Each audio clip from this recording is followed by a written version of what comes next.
On est parti, chers amis. Let's go for the last qualifying heat of the junior category. It was in the group B and C. This is the last chance for any of those drivers to try to maximize the results, try to save themselves in order to qualify for the top 36 of the final. Otherwise, this will be for the final B.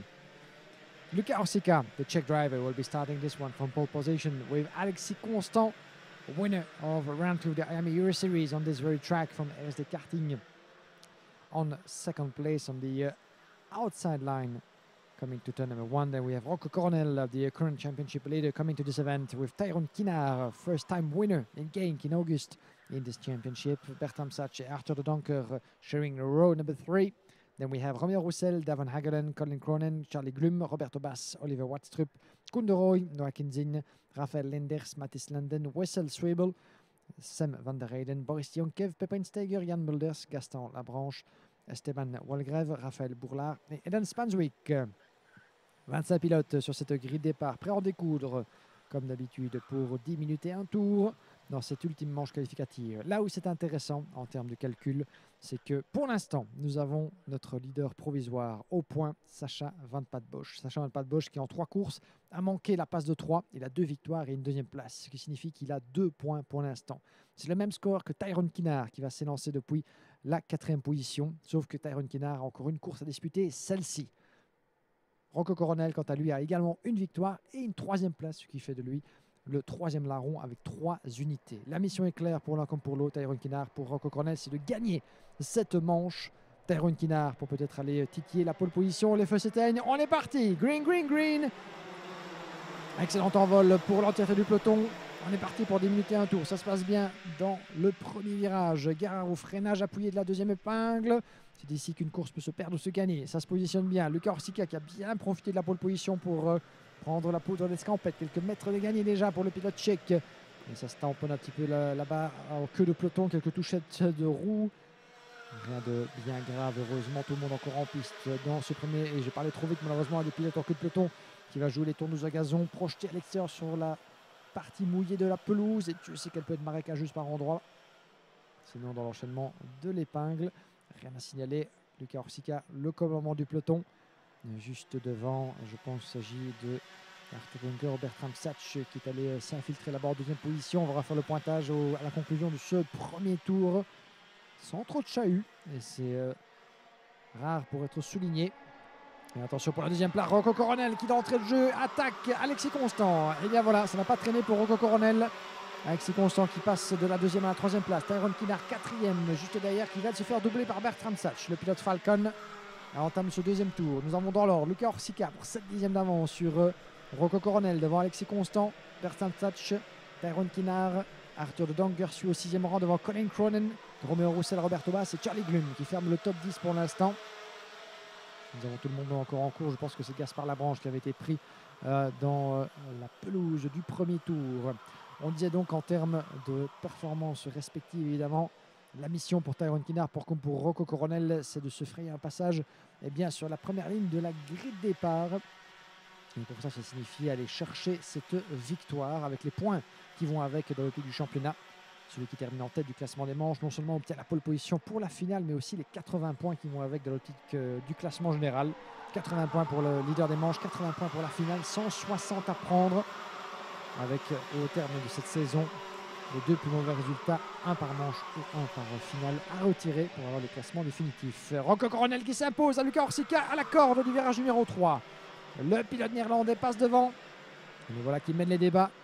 Et avec cette 2e victoire potentiellement dans la poche, cette 3e place, il resterait donc à 3 points. Tyrone Kinard, 5e position pour l'instant, passerait à 7. Pas forcément de quoi faire ses affaires évidemment par rapport à sa lutte face aux 2 pilotes néerlandais, Van Patte-Bosch. Oh, et attention, contact, Tyrone Kinard qui vient de se faire toucher légèrement. Ah, que s'est-il passé dans l'enchaînement de l'escargot là-bas? Ah, c'est un désastre potentiel pour le jeune pilote de Thijs Racing en pleine lutte pour la 5e position. Il y a eu contact, semble-t-il, et Tyrone Kinard qui s'est retrouvé projeté dans le bas-côté, qui est parvenu à continuer, mais qui a certainement perdu pas mal de place dans l'aventure. On va refaire le pointage, qui repasse devant nous.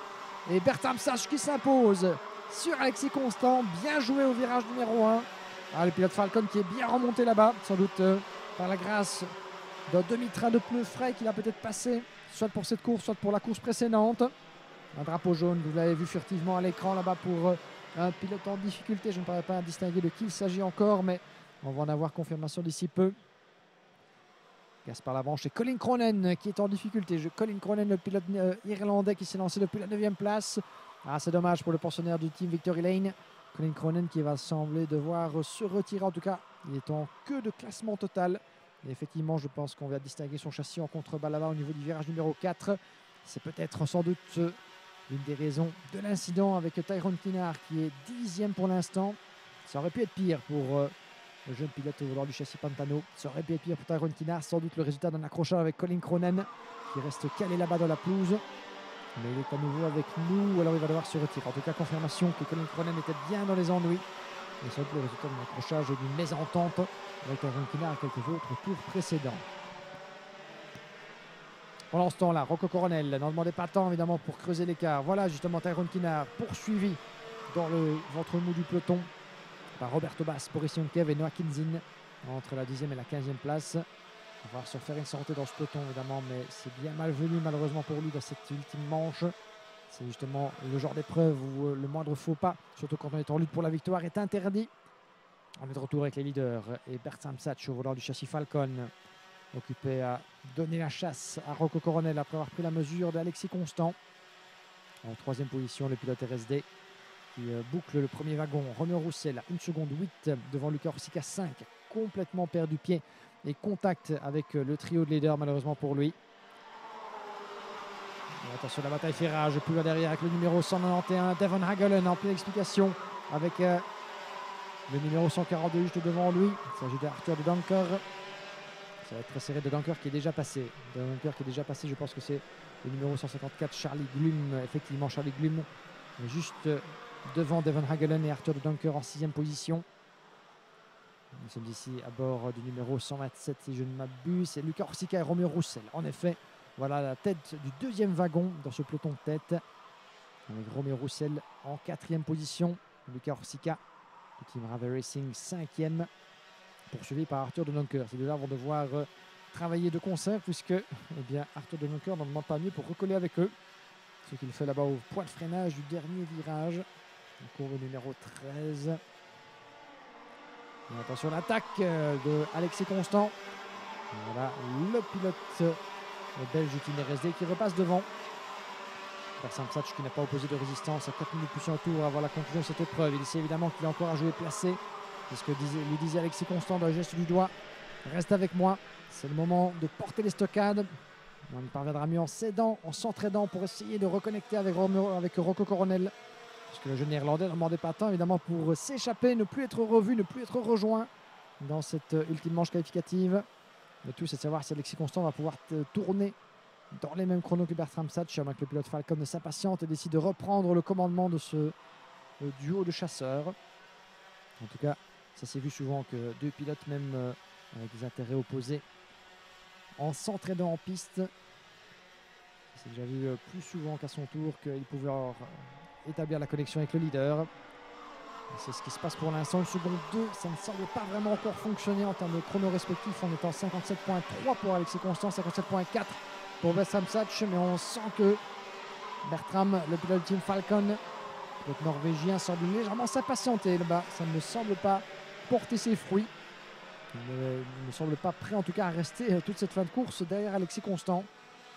Et si c'est le cas, il va devoir rapidement se défaire du pilote RSD pour à son tour tenter d'aller chercher Rocco Coronel, même si le temps va lui manquer, j'en ai bien peur, avec 1 seconde 2 de retard. Ça commence un petit peu à sortir le roussi. Rocco Coronel, si rien ne bouge, se diriger vers sa 2e victoire, couplée à une 3e position, ce qui ferait de lui le pilote sur la première ligne de la grille départ de cette finale aux côtés de Sacha Van Bosch.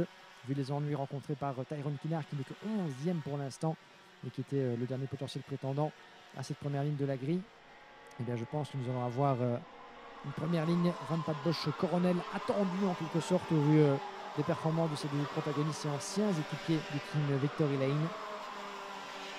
On avait également victoire pour Quinten Van Leeuwen dans les différentes manches, mais pour l'instant c'est Delia Coronel et Van Bosch qui se sont montrés le plus à leur avantage dans chacune de leurs 3 compétitions respectives. Et on le disait donc en début de week-end, Sacha Van Papenburg n'a pas disputé la 3e manche du championnat de Belgique à Genk fin juillet. Mais le règlement stipule que parmi les 2 plus mauvais résultats, eh bien, une non-participation, donc un double 0 pointé, peut être retiré comme plus mauvais résultat. Ce qui fait que mathématiquement, eh bien, Sacha Van Papenburg se retrouve directement derrière Rocco Coronel en termes de points. Ce qui fait de lui en tout cas le candidat au titre tout désigné derrière le pilote néerlandais. J'espère que c'est assez clair. Évidemment, ça peut paraître un petit peu nébuleux pour les non-initiés. Retenez en tout cas que Rocco Coronel en tête avec une seconde 8 d'avance et Sacha Van Papenburg du team RSD sont fidèles à leur réputation. Ils étaient attendus au tournant dans la lutte pour le titre de champion de Belgique et ils n'ont pas déçu jusqu'ici. Maintenant, à nouveau, on se garde de toute prévision hâtive évidemment, puisque entre les manches et la finale, il y a parfois un monde de différence. Et les pilotes les plus dominateurs en manche qualificative ont parfois chuté de bien belle manière en finale.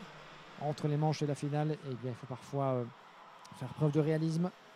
Et les plus beaux week-ends ont parfois été conclus eh bien, à quasiment rien. Ça peut parfois être l'inverse aussi. Et c'est toute la décision évidemment du sport que nous aimons tous. Puisque un pilote peut parfois avoir eu le plus grand mal à s'extraire du peloton en manche qualificative avant eh bien, de mettre le doigt sur le bon réglage, profiter d'un demi-train de pneus plus frais aussi en finale pour parvenir à extraire tout son potentiel et à faire la différence. Nous sommes dans l'avant-dernier tour. Rocco Coronel, 2 secondes 3 l'avance. Il ne sera plus rejoint.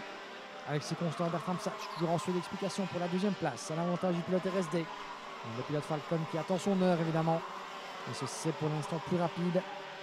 55-4, 57-5 pour Alexis Constant. Un écart de chrono respectif minime évidemment, mais à ce petit jeu-là, il est toujours plus facile d'être chasseur que chassé. Et regardez comme Alexis Constant la joue défensive évidemment. Il va, malgré lui, même si ça peut faire partie de sa stratégie aussi, il va renvoyer en quelque sorte Bertrand Psac dans les roues de Romeo Roussel et Luca Orsica, qui tente de faire la connexion. On voit en tout cas que le pilote norvégien est à portée. Il n'y a pas que Romeo Roussel et Luca Orsica, mais aussi Arthur de Dunker depuis la 6e place qui pourrait éventuellement se mêler à la bagarre dans les derniers instants de cette épreuve. Charlie Glum 7e, juste devant Devon Hagelen, Tyrone Kinnaar et Sam van der Heyden. On est parti pour le dernier tour. Dernier tour de cette manche qualificative, la dernière pour les juniors. Il y en aura 3 autres pour les seniors. Juste après celle-ci, Alexis Constant, Bertrand Psac. Toujours bien resserré là-bas. Regardez Romeo Roussel et Luca Orsica, ils vont bientôt être 4 roue dans roue dans la même image. Dans le 3e virage, celui de raccordement. Coronel en tête, en route vers sa 2e victoire. Le pilote néerlandais au casque ragneux, aisément reconnaissable, fier de son pays, fier de ses couleurs. Avec son châssis Red Speed, préparé par Victory Lane Racing. Imbattable dans cette épreuve.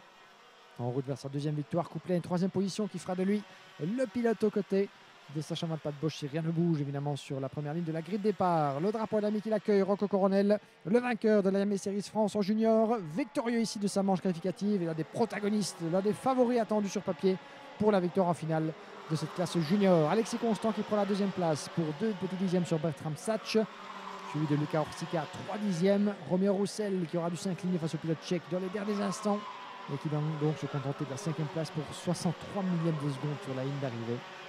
Puis nous avons Arthur de Dunker à la 10e, Charlie Glum 7e à bonne distance, une seconde 2, suivi de Devon Hagelen, Tyrone Kinnaar, Sam van der Heyden, Koen de Rooij 11e, suivi de Roberto Bass, Boris Jonkev, Raphaël Lenders, Pepijn Steiger, Edan Spanswick, Wessel Swabel, Oliver Watstrup, Neo Kinzin, Jan Mulders 20e, suivi de Mathis Landen, Esteban Walgrave, Raphaël Bourlard, Gaspard Labranche et le malheureux Colin Cronin, le pilote irlandais qui a dû mettre pied à terre prématurément dans cette épreuve. Et voici, chers amis, qui conclut notre série de manches qualificatives pour les juniors. Restez bien avec nous puisque les seniors ont encore 3 épreuves à disputer pour déterminer l'ordre de départ sur chacune des finales qui se disputeront en fin d'après-midi. Pour les juniors, voici le classement provisoire de cette ultime manche. Le temps de passer par la traditionnelle pesée, les différents contrôles techniques post-épreuve et les classements officiels seront publié sur iammotorsport.com et sur motorsport-events.se, notre lien partenaire. Tout ça, vous pouvez le trouver en ligne, évidemment, également sur la page Facebook officielle IAME Belgium. N'hésitez pas à vous y rendre et à nous suivre, évidemment, comme toujours, en direct sur la chaîne YouTube IAME Series Benelux. Pour ce qu'il en est de la grille de départ de la catégorie junior, compte tenu de leurs résultats, on peut déjà attester que Sacha Van Bosch a de très fortes chances, comme je le disais, si rien ne bouge, mais avec 2 victoires de manche et une deuxième place, et bien de s'élancer depuis la pole position pour la finale A de la catégorie junior. Rocco Coronel a fait le job, une deuxième victoire, une troisième place dans sa troisième épreuve, feront de lui certainement celui qui s'élancera